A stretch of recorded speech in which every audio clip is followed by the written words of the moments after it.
Gaano man ang bumababa ang kalidad ng edukasyon sa Pilipinas. Ganyan daw ang mga Pilipino sa ngayon ayon po.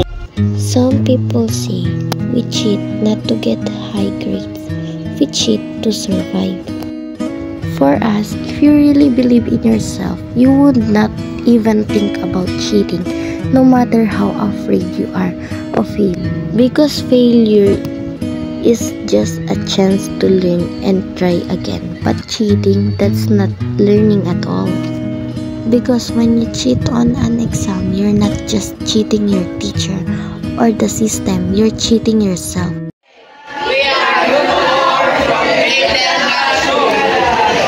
Today we are here to present an issue that is important in our classes. Our advocacy is about preventing cheating in school. Cheating may seem like a simple shortcut, but it harms our learning, honesty, and the future. We believe that true success comes from hard work, not from copying answers. This is Chavez. He didn't study, so he decided to cheat during the exam. He passed, but he didn't really learn.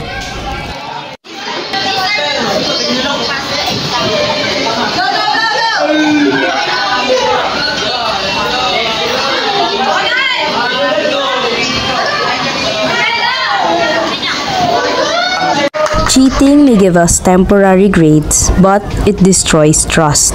Teachers lose confidence in students, and students lose confidence in themselves. When cheating becomes a habit, students stop learning. It prevents growth, honesty, and real achievement. Honesty. We want students to value real learning, not just high score. Stop cheating. Ask help from teachers or class professors. Avoid giving or receiving answers during exams. But when you try, even if you fail, you grow to improve. Encourage our classmates and teachers to promote honesty in every classroom.